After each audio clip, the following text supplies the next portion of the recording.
Hopefully it's recording.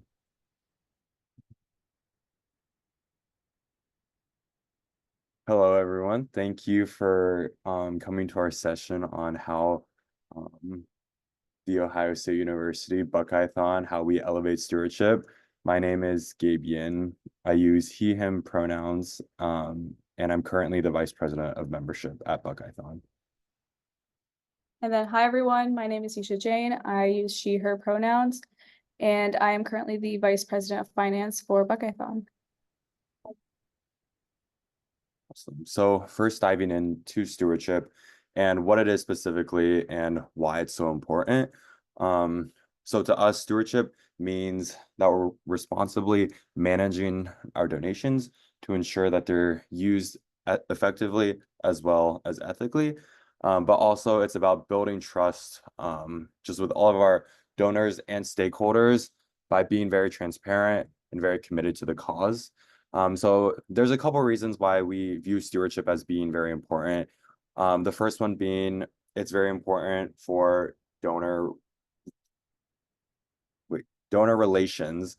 So being able to have donors understand how grateful we are for not only their time commitment, but also their financial commitment that they have towards our cause, and just making sure that we're conveying the message as clearly as possible that we very much appreciate all that they've given to our dance marathon program. Also, stewardship is very important for transparency. So as we'll talk about later, something that we do is we have something called an impact report, and it's very clear with the breakdown of where everyone's, where all the money that they're donating, what services they're all providing down at the children's hospital that we support. So being very clear and upfront with this is exactly where the money is going is something that we view as very important for stewardship.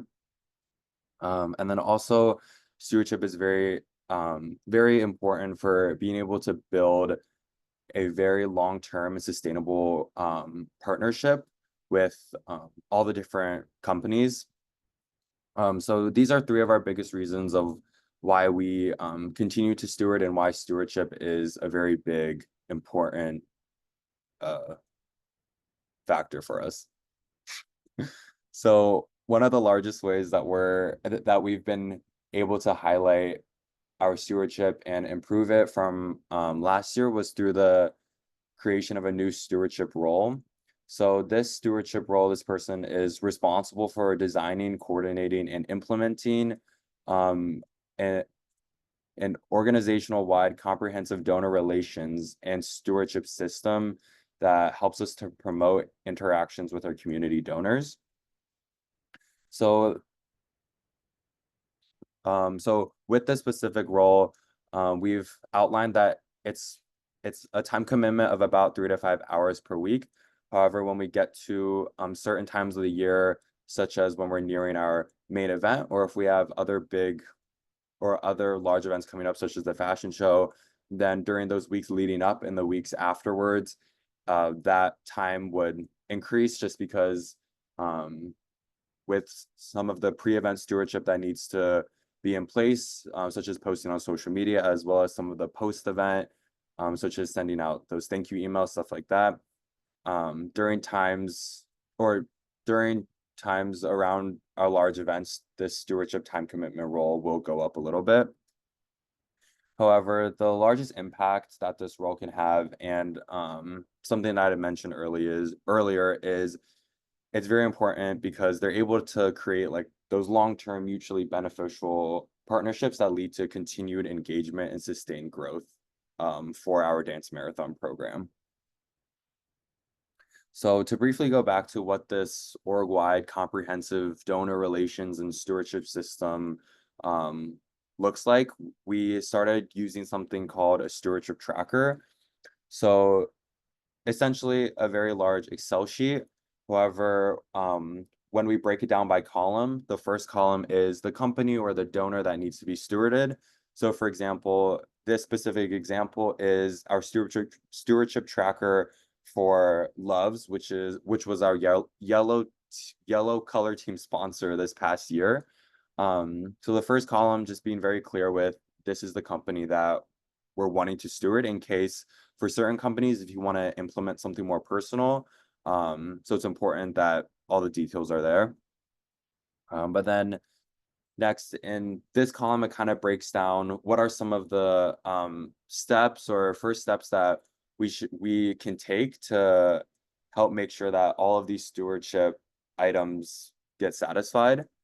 And then from there, this column, something that we found that was super important is making sure that each action item or task is assigned to a specific person. Just because we saw from previous years, just through all the different meetings where we talk about stewardship and all the bunch of ideas that everyone has, it's very easy for the actual assignment of a task to get lost. So being very clear with who's in charge of each individual task is something that has improved our stewardship from past years.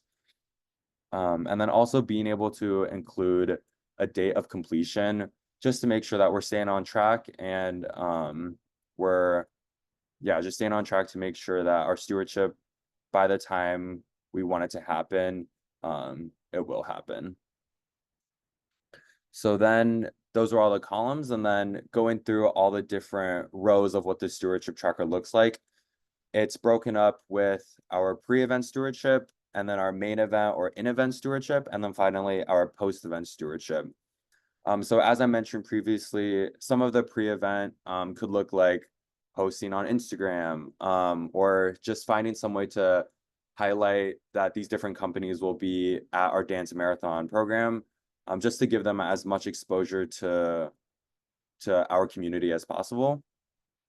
And then some of the in-event or main event stewardship could include shouting them out during the script, or taking pictures during the check presentation. And then, as I mentioned, some of the post-event stewardship includes just sending thank you emails, but with specific photos, including that company in it. And then just more final thank you posts that we post on all of our social medias. So some of the newer items we've been working on that have shown a lot of promise and something that we're very excited about continuing our work on. So the first one was one of the first years where we were able to reach out to a news outlet. So we worked with our campus news station, and they came to highlight our dance marathon, and it was great. They posted us on their social media, and it was a great chance for us to work with more on-campus partners. And then something that we've always done, but has always been a big highlight and super great for our higher donors to see, is something that we call a VIP reception.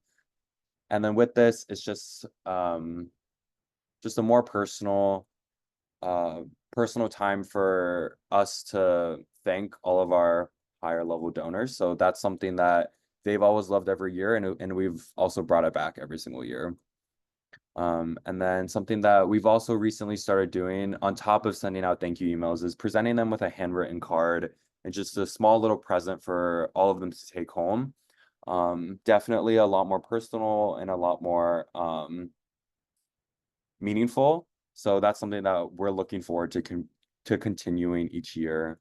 And then something that we just started this year is ensuring that our large color team sponsors have a chance to have a cause connection moment with some of our champion families, just so they're fully cause connected and they understand these are all the kids that their money is supporting. And then something new that we've been starting is finding and exploring new ways to have that sustained connection. So just not only during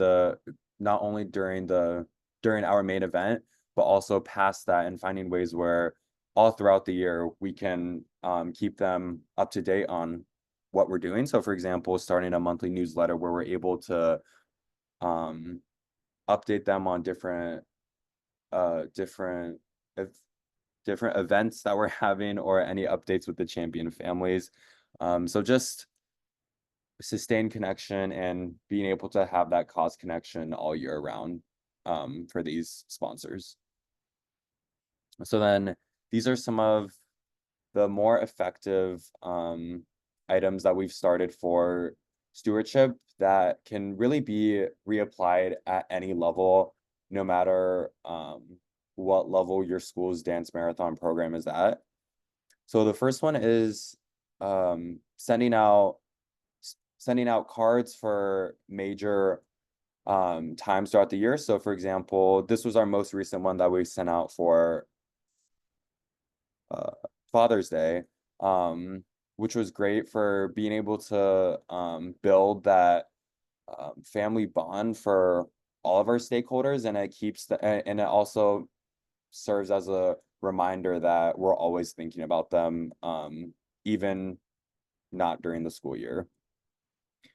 And then finally, as I talked about earlier with cause connection, so really just making sure that everyone has the opportunity to meaningfully engage with our champion families and form a sustained as well as personal relationship with all of our champion kids. And then something that we've started doing recently is with our companies that donate food or clothing or any sort of in-kind donation, being able to make an in-person visit just to also support them. So essentially meeting them where they're at and just thanking them for all of the support that they've provided to us.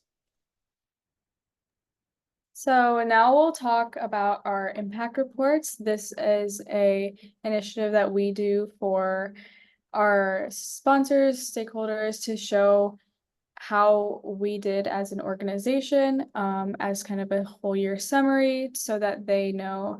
Most of them are usually at our reveal, but in case they aren't, or they're just not sure about our complete facts of the year, we want to provide that to them so that we can first show their impact of financial contribution, so they can see the effectiveness compared to their cost or how much they're giving to us, and analyze how they are getting their retainment back. And then next is brand engagement and visibility. So in the next slide, you'll see it, but the sponsor will be able to measure how much their name, because effectively we put their name on a lot of the events or initiatives or whatever they support with, out with, so they can see a quantifiable number to who is listening, who is watching them support our organization. And then lastly, community impact, so they can see how their money is positively impacting the community. Where in fact does their money go? So this is a view of our current year's impact report. So I've highlighted some key elements, but all of the information is very useful to anyone who either wants to be a part of our organization in the upcoming year or the ones that we are thinking. So first, one of the most important is our dollars raised. So it's just our total reveal amount. And so they can kind of have a final number of how much their money has gone to. And then next is donors reach. So this is what I was touching on in the last slide, but we can calculate how many unique donors that we have engaged throughout the year. And so they have that number in their mind of, okay, so we have reached, for this year, they got to reach 5,395 unique people. And that's just a number from Donor Drive. There might have been way more that didn't get calculated. So they can see that 5,395 people are seeing them support our organization, seeing them support this great cause. And then lastly, we have a section for the distribution of fundraising. So this is just a breakdown, very specified breakdown of where our reveal money goes to in the areas of the hospital. It's a little hard to read, but some of it says genomic research and sequencing, sarcoma fellowships. So giving them the actual breakdown of the percentages lets them know exactly what areas of the hospital their money is directly supporting. So that is all for our stewardship presentation. Are there any questions?